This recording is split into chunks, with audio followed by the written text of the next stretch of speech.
Blood Money episode 60 with Krystal Ball. Left and right meet to discuss broken journalism. On this very special episode of Blood Money, Krystal Ball joins us to have a conversation from both the left and right point of view about the sorry state of journalism and what the future holds for journalism in America.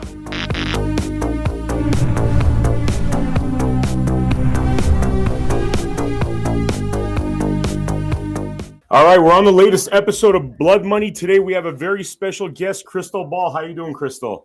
I'm doing good. How are you? Good. I'm really excited to have you on the show because I know this whole, what's happening in media, the fake news, exaggerated news, politicized news. I know this is a big topic for you.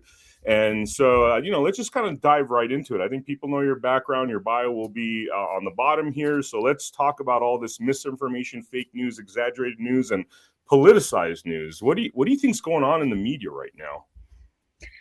I mean, I think it's the same story that we've had in the corporate media for a long time. Their incentives do not necessarily align with the incentives of a healthy functioning democracy. You know, when you have, especially on the cable news networks where money and ratings are king, they're worried about, advertisers. Their journalists are frequently worried about, I got to make sure I maintain my sources, I maintain the access that I need to get that next big story or to be invited to that next big cocktail party. And then there's also no accountability after the fact when people get significant things wrong, as long as it's in service of a sort of establishment narrative. So perfect example of this recently is, whatever you think of Trump and his relationship to Russia, certainly the P-tape was not a real thing. Okay. Nobody has gone back. Very few people have gone back and said, okay, our coverage was over the top. It was salacious. It was, basically like tabloid fodder. It was not based in fact. Where did we go wrong? How can we better serve our viewers, our audiences in the future? That sort of a soul-searching mea culpa never happened. And certainly any of the journalists who were pushing any of this, they've never seen any sort of accountability. And, one thing I wanted to raise with you, because I think it's really appropriate given this week, is that Sunday was 20 years since the invasion of Iraq. And, for me, this was a very formative political experience. That's how I end up, as like a dissonant voice on the left. That's amazing, by the way, that you say that, because that's literally the impetus to why I started this in 2003 was the Iraq War. Oh, wow. Just wanted to mention that. Yeah, well, I think there's a lot of people who, I was sort of like vaguely politically aware. And then you realize that this narrative is being spun from every single, liberal or conservative media, all consistent. And the way that we were just completely lied to, and that was devastating for our own people. It's obviously incredibly devastating for Iraqi civilians, completely upended the Middle East, still reverberating throughout our politics. It's the reason basically Barack Obama gets elected. It's the reason basically that Donald Trump gets elected. So there's real consequences here. And the one thing that I would say is, even after the Iraq War debacle, there was at least a little bit of soul searching. Okay, what did we do wrong? How do we fix this in the future? Clearly, they didn't actually learn those lessons, but now they don't even feel the need to acknowledge when they get things really totally blatantly wrong. Yeah, it's insane. I mean, the Iraq War was a big eye-opening experience for me because I was actually born in Toronto, grew up in LA, but I actually lived through a civil war in Lebanon when I was a kid because my dad was a professor. And just the whole thing was really shocking to me. The fact that this became shock and awe, people sitting in front of their TVs, eating popcorn as literally bombs are falling and kids are dying. That was a really sad thing. And the fact that the people that did that were never prosecuted, that got away with it. I mean, it just seems like you're giving license to everybody to be corrupt, cruel, conscienceless. I mean, million people, something like died in Iraq and nothing's been done about it. Well, and you ask, okay, well, how come there were no lessons learned and why is the media the way it is today? I mean, you think of some of the people who pushed the Iraq War most vociferously from pages of outlets like the New York Times or the Atlantic, or even liberal outlets like the New Republic or liberal outlets like the Atlantic. They're still wealthy, they're still powerful, they're still sought after experts on political talk shows and, for quotes in opinion columns, that some of them continue to be columnists. Thomas Friedman, still an op-ed columnist at the New York Times, the most prestigious outlet in the country, if not the world. So there's no price to be paid for journalists who are wrong and Mhm. catastrophically so in service of something that the US government and the establishment forces want. Now, the dissenters, on the other hand, famously Phil Donahue, who had the highest rated talk show at MSNBC at that point, I love that you brought up he Phil gets fired. Donahue, by the way. I love that you brought that up because that was cancel culture at its worst, and George W. Bush, in my opinion, was actually the father of That's a great current-day point. cancel That's culture. a great point. Yeah. Yeah, I mean, if you dared question the decision to go to war in Iraq, you were unpatriotic, you were un-American, how dare you? And this was at a time when, of course, you know, the whole nation was horrified by what happened on 9/11, and that was really used to justify all sorts of course, government overreach, but also, you know, media overreach in this context. So, you know, I think a lot of the current era, there's a lot to learn, even, you know, that's still reflected now in the things that they get wrong and the total lack of accountability, and the fact that, hey, the people who were devastatingly wrong in some of the most crucial moments in American history and some of the worst mistakes we've ever made in American history, they didn't lose their jobs, they kept their power, and the voices of dissent were sidelined and dismissed. So where are the incentives? You know, what's the incentive structure ultimately? Hollywood is a big issue, right?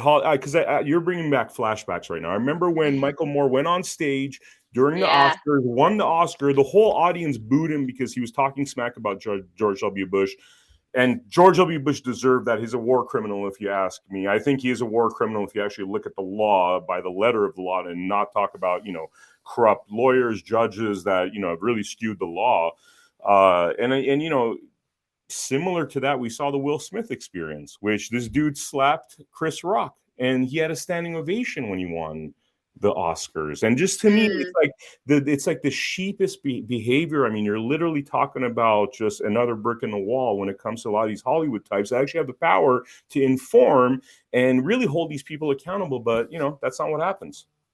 Yeah, no, oftentimes it's not. I actually, it's funny, on our show Breaking Points, we played that Michael Moore clip today, so it's very fresh in my mind as well.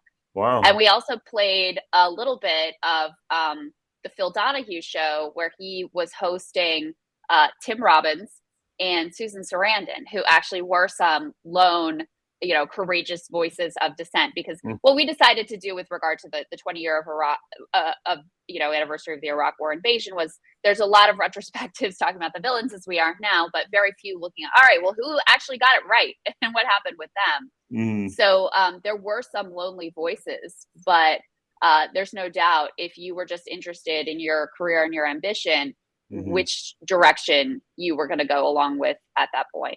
Yeah, totally. I want to say something about the P-tape. I got an interesting story, quick story, right? Okay. I've actually met Donald Trump three times. The first time I met him was in 1998 at the Blade 2 or 3 premiere. I think it was either Blade 2, that movie with the vampire one, right?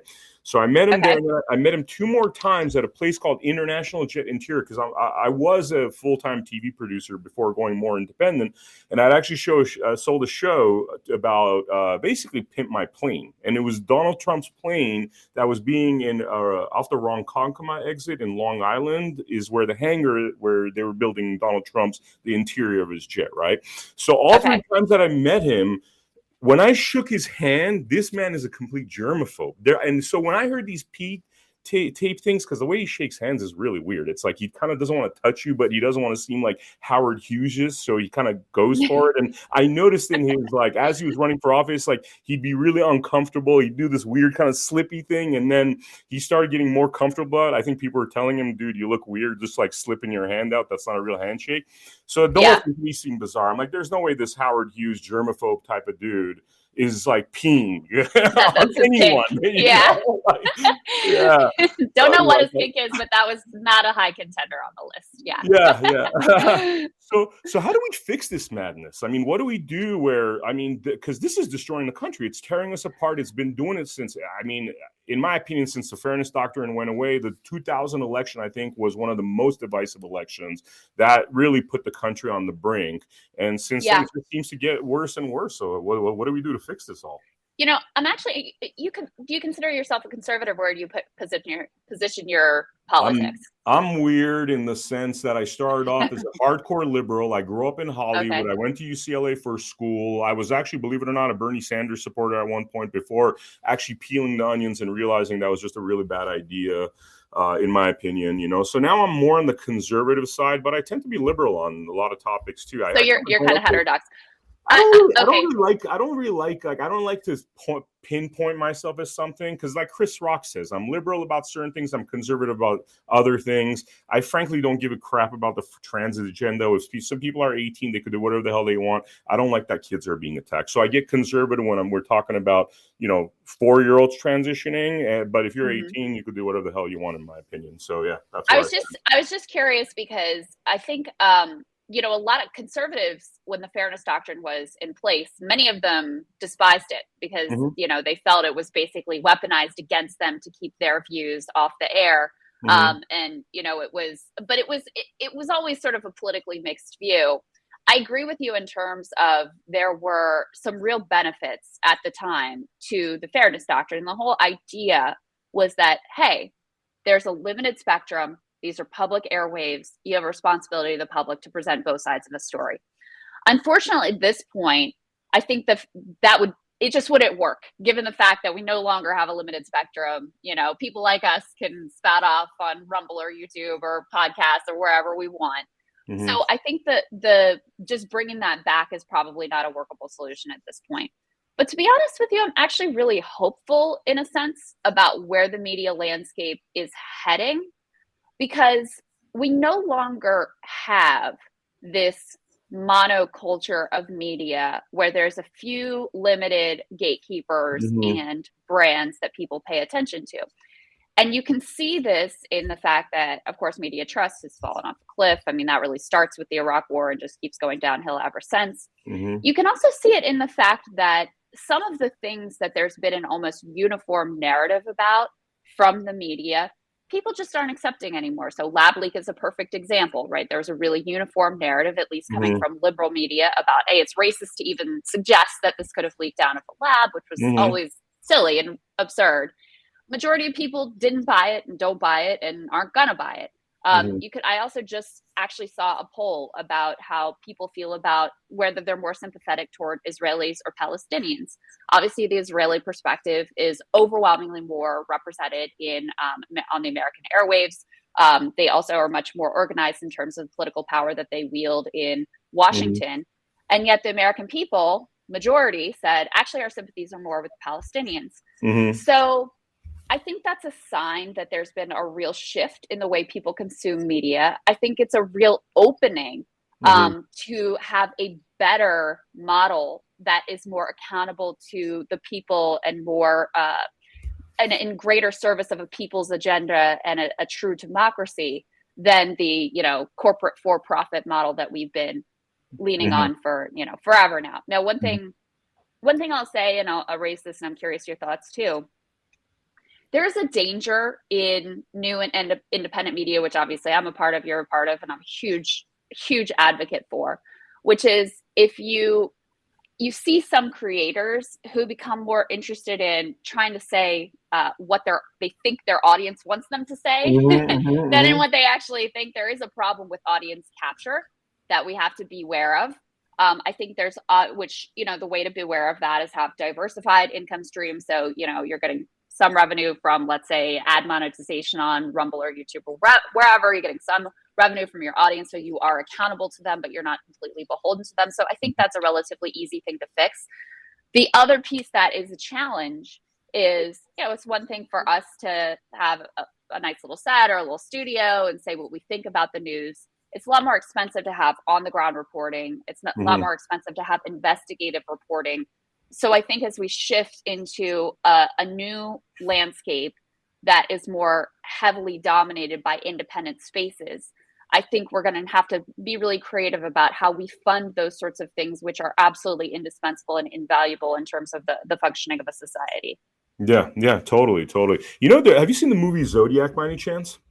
I haven't. No. There was a very interesting moment there because it's all about these journalists that are trying to figure out who the Zodiac killer is. And this was, I guess, in the early 70s. And it's interesting because you see this shift in journalism, like all the people from the 60s, 50s that were now retiring in the early 70s were these hardcore journalists that were like, I mean, they were savages. They were going after the corruption and, really just kind of not playing this game of politics within the journalism world, right? And then within the movie, you see how these individuals now come in the new generation, and these guys are really most concerned about power and connections and all that stuff. And so there seems to have been definite shift there. And I wonder, I mean, could you guess why those shifts happened around that time, where kind of the integrity started to peel away and it became more about who you're hanging out with, connections, and all that kind of stuff? What time period would that have been? This was like early 70s, around the early to mid 70s when the Zodiac Killer first started. And David Fincher, the director, made a point to show that. So, and he's a very intelligent director. So I thought, there's something to this, That's interesting. Yeah, that's very interesting. Pinpointing it to that time, I'm not sure. I do think that you're onto something with the elimination of the fairness doctrine. Mhm. And, the rise of cable news has been extraordinarily deleterious in terms of the quality of political journalism and any kind of journalism, really, because it is just such a profit-driven model where that's the only thing that matters. And then, they make sure, and this is all Noam Chomsky, manufacturing consent, et cetera, but they make sure that the people that they keep on board are the ones who are going to be predictable and say and do the things that are going to be comfortable for them and comfortable ultimately for advertisers. And this gets into a question about social media as well, which is complex too, which is, whoever owns, whether it's Elon or Zuckerberg or whoever it is, as long as they're ad-based models where that's the majority of their revenue, ultimately it's not the owner of these platforms that's really making the decisions. It's whatever the advertisers are comfortable with at that moment. And that's a horrible way to run a society. I mean, these are incredibly important channels just for the basic, democratic, small d democratic infrastructure. So, I think, like I said, I think there are some really hopeful things out there. We partner with, I'm a lefty, and this news outlet I'm about to call out or shout out is also, led by a lefty, but they are very even-handed about calling out corruption, following the money wherever it is on both sides of the aisle, which I think gives them a lot of credibility. But Lever News has been indispensable in terms of both the Silicon Valley bank bailout and looking at the way that corrupt legislators rolled back regulation that might have prevented this crisis. And they beat the mainstream press on that. And they also beat the mainstream press on the East Palestine train derailment, where they were the first to also identify, hey, here's where the Obama administration failed. Here's where the Trump administration screwed up. Here's where the Biden administration screwed up. Across 3 different administrations, we had basically rail industry lobbying and money that crafted regulations to their benefit. And then lo and behold, we have catastrophes like what unfolded ultimately in East Palestine. So I think that's incredibly encouraging that they're able to make a go of it as a completely reader-supported independent outlet. Yeah, totally. You were mentioning the Israel-Palestine situation. Could I throw an idea out here? Just, Sure. what I think the solution is? It's all about land, right? And they have such a finite piece of land. I always thought, like, why don't they build islands in the water like Dubai is doing, and then you open up all this land? Like it seems to be working in Dubai. They have the technology. Why not? You create a whole bunch of land. Now land becomes less of an issue. I mean, is that a dumb idea? Yeah. It's a very, in a way, it's a very rational idea, but in another way, it's a very, it's a very naive. It doesn't take into account human nature, right? Yeah. Because I mean, you probably have wherever you live, you probably have an attachment to it. Yeah. I live literally in my hometown that I grew up with. So I am very irrationally, connected to and rooted in and, attached to this particular random little small town in Virginia that no one's ever heard of. So you can't just swap random new islands for what has been in people's lives and their families and their history for generations. So yeah, it's such a mess. Probably sad mess, because I think people, because of emotions, they're just I don't see there being a solution because the emotions are so high, and they're both attached to the land. Both groups are. It's just such a tragic story. Julian Assange. Let's talk about Julian Assange. Sure. I'm definitely more on the right side now. I went through my own political kind of realization, and I'm more definitely on the Trump side, although I see a lot of flaws. And one of the flaws being that you go around and say fake news, fake news, fake news. And then you have this like king of fake news that expose all the BS that we went through in the Iraq war, that expose all the crimes against humanity. And this man is still in jail. This man doesn't get pardoned. That really bothers me.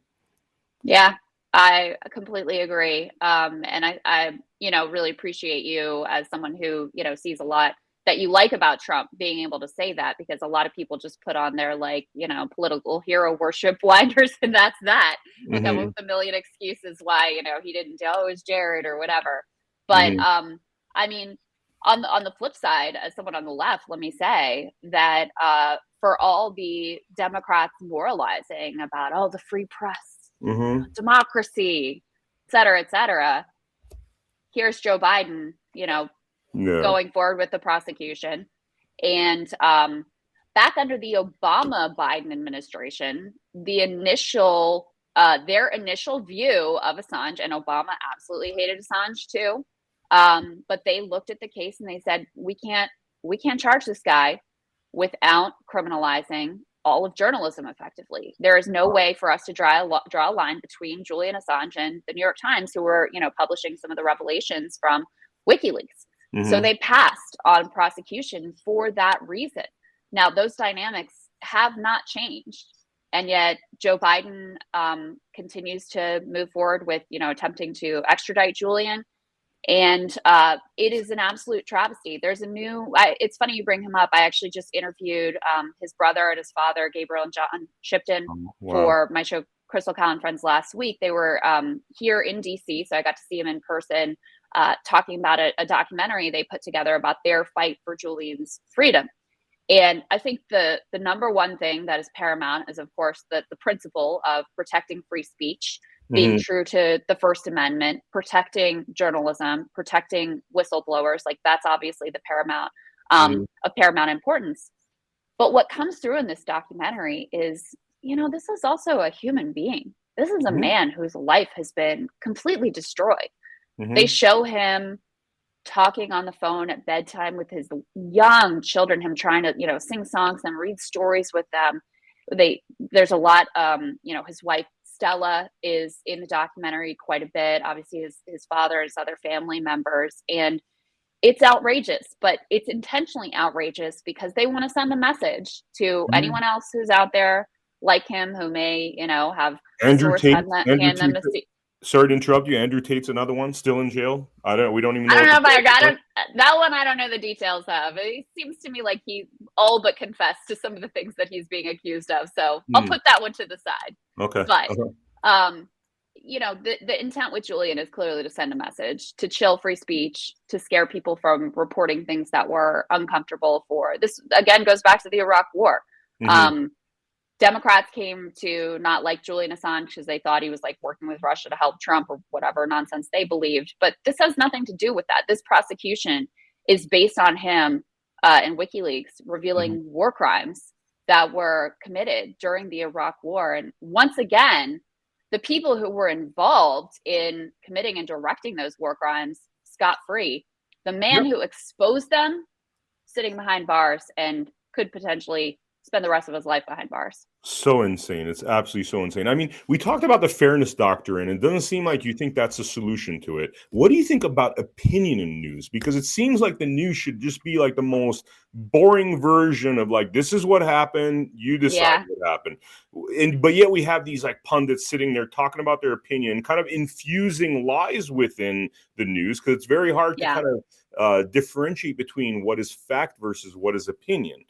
Yes. You got a way to fix this all, to basically have a legal classification where news is news. The minute you start spewing out opinion, fines, you could lose your license, whatever it is, just to make sure that the news stays news and opinion. And it's really clearly designated to be so as well, where it's like a pack of cigarettes, where it's you see the label, this is opinion, consume at your own risk, It's not a bad idea, just in terms of, listen, I mean, the scary part of what you're suggesting is, the government and the media collaboration, the government and social media collaboration has not been good, but that a lot of that has also been done in secret, where there's zero public transparency and zero democratic accountability. What you're suggesting is getting democratic accountability back into the news gathering and holding news to account. And I think that there is some merit to that idea. What also gets complex, though, is it's not just, okay, here's the fact and then here's my opinion. Part of what shapes a narrative, too, is what you decide to focus on. And I'll give you a perfect example of that. So when we pull down of Afghanistan, and I have no idea what you think about this particular issue, but I think you'll agree with my general thesis here. When we pulled out of Afghanistan, there was a lot of coverage about, oh my God, what's going to happen to this country, the women, the girls, like this is going to be devastating for them. And Taliban's back in control. This is terrible. And there was a lot of humanitarian coverage, which I understand, because Americans, they want to do right by this country that we've fucked over for many years, et cetera. And so they tugged at our heartstrings. Okay. The minute that is all done, well, guess what? There's a huge famine in Afghanistan. We're complicit in it because we've basically stolen some of the funds that rightfully belong to their government. Not a word in terms of suddenly the media doesn't really care. Yeah. No worries. Suddenly the media doesn't really care about the women and girls anymore. When's the last time you heard about that? So it also matters a lot what you decide to cover. And you can see it very clearly in like the story selection between MSNBC and Fox, right? Fox News will cover, they'll cover what's going on at the border. They'll cover crime rates. MSNBC is going to focus on like the Trump prosecutions and anything like ridiculous and absurd he does. It's not that the one is necessarily lying about those other stories, although they may do that as well. But by choosing to focus their attention elsewhere, they're sending a very important signal to their audience. These are the stories that matter. And so that's as important ultimately for shaping opinion as what you say about it and how you cover it and whether or not you're inserting your opinions or not. Is there, do you think we're going to see like the repair of trust in our media? You think this is ever coming back, or is it like, it's almost like all the old legacy media has to shed because they're irreparable at this point, which by the way, irreparable. I think that statement covers every industrial complex, our military industrial complex, our judicial lawyers, everything's screwed in my opinion. I think everything's so corrupt that it needs, in my opinion, needs a revision, especially the news media. But what is it? Is it like a bunch of new shows pop up that becomes a news media and the MSNs and CNNs go away, or? I don't know that they go away, but I think they become and have already become much less important. And it's not just in the news media. We are in a sort of transformational pivot point phase where when I was growing up, there was more of like, a monoculture. Everybody kind of watched the same shows and there was a limited number of news stations and everybody's talking about the latest blockbuster movie. Well, there's a reason why the new blockbuster movie is like a rehash of Top Gun, right? It's like all nostalgia. There's a reason why the largest downloads in terms of music, it's all old music. It's all, again, nostalgia, because that sort of monoculture, just given the new social media and broader media landscape, like it's just all much more fractured and much more niche. So the question to me isn't really how do you reform these dinosaur legacy media institutions, because I think that's probably a losing battle. I think the more interesting question to me is how do you build something that is genuinely better than that? Because it's not, there's no guarantees that, the independent media direction we're going in, there's no guarantees that ends up being better. You have the challenges of audience capture. You have the challenges of, since we're all divided into niches, like playing to the most sensationalist parts of your audience and, getting a really hardcore, because one of the things that's rewarding in independent media isn't necessarily the size of your audience, but how bought in are they? Are they willing to send you that, $10 a month or whatever? So there are pitfalls there as well. And to me, that's the more thought-provoking question of how do we build something better outside of the legacy media institutions. I saw one idea. I don't know what you think of this. I'm sort of like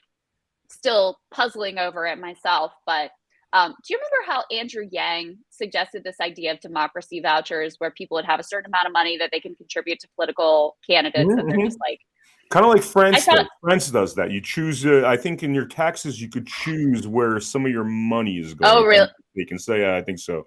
Yeah. I like that idea too. But I do dig yeah, that. Yeah. that's a good idea too. Yeah. But yeah, I saw an idea that was basically like you get similar like democracy voucher to put towards media outlets that you believe in, that you trust, that have done good work, etc. Again, as a way to get the American people and the citizenry actively engaged in, in media and in holding journalists to account.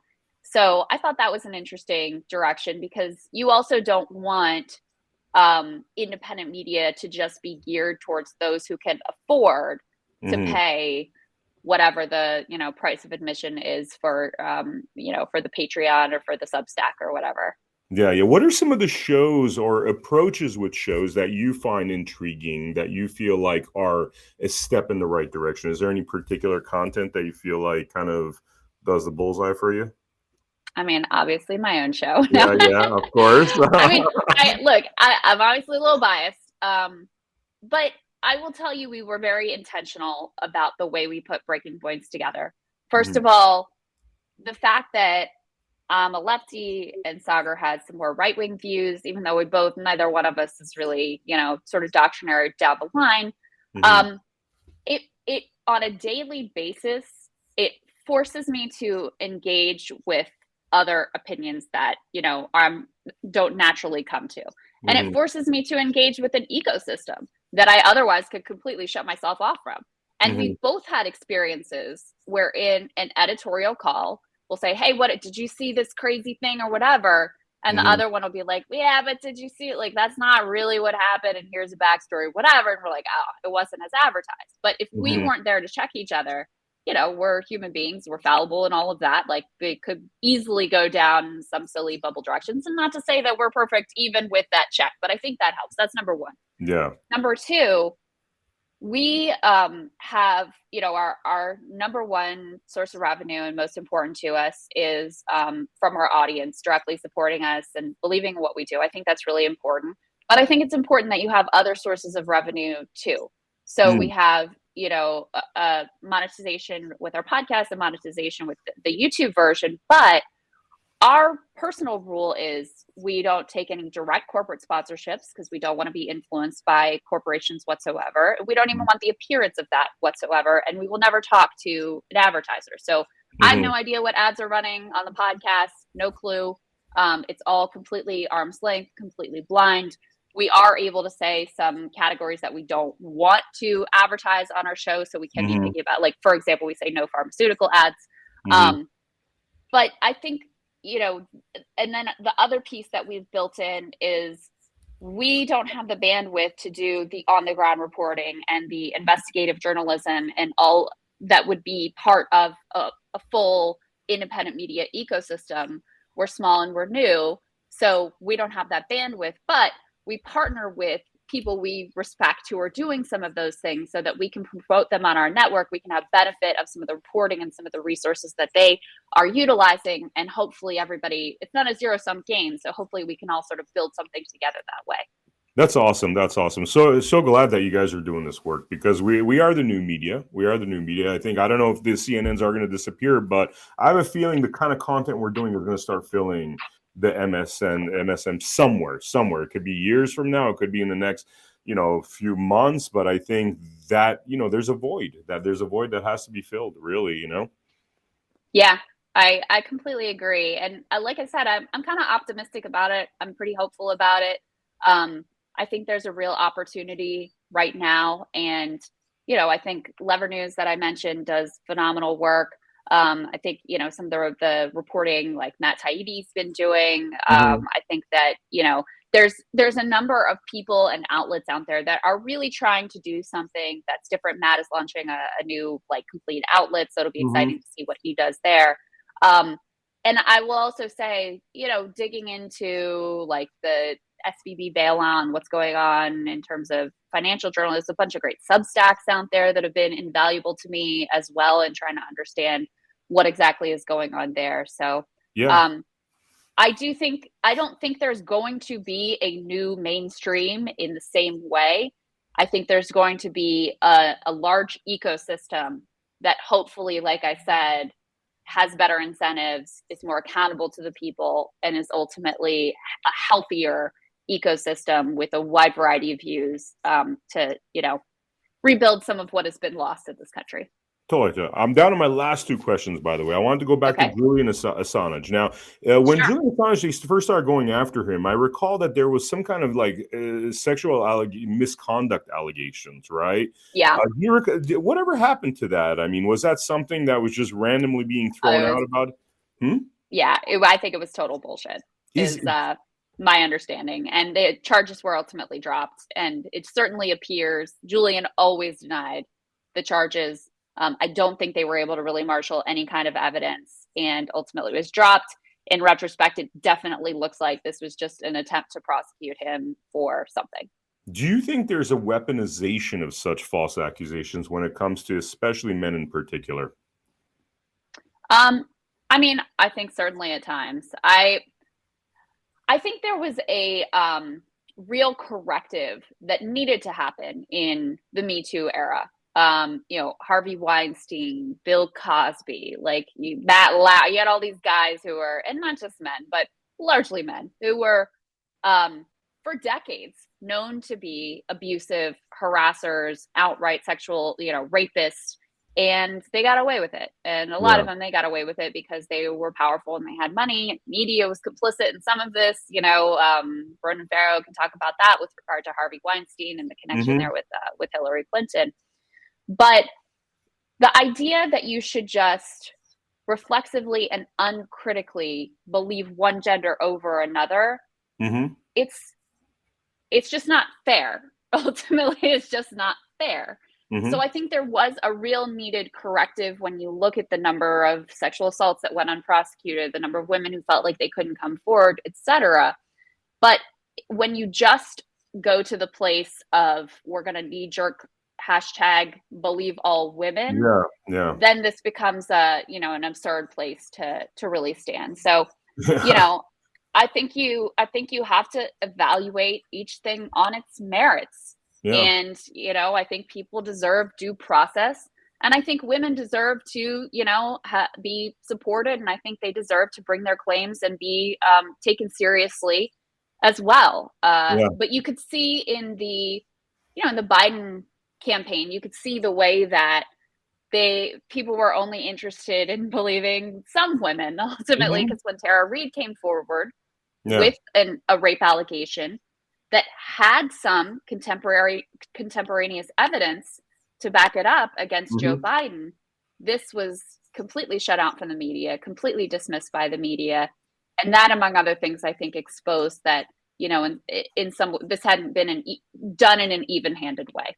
Totally, yeah. The Harvey Weinstein story is really interesting because everybody in Hollywood knew that was going on, and just like they sit there and clap after Will Smith slaps the crap out of somebody, like these guys were supporting Harvey Weinstein. Everybody knew. I mean, I grew up in Hollywood. Everybody knew what was going on, but nobody did anything. It was an elitist problem. That's the issue that I take, is because the elite get away with it, and then men across the board are defamed and they're toxic and this, that. Well, most men are not Harvey Weinstein. Most men are not doing the casting couch thing.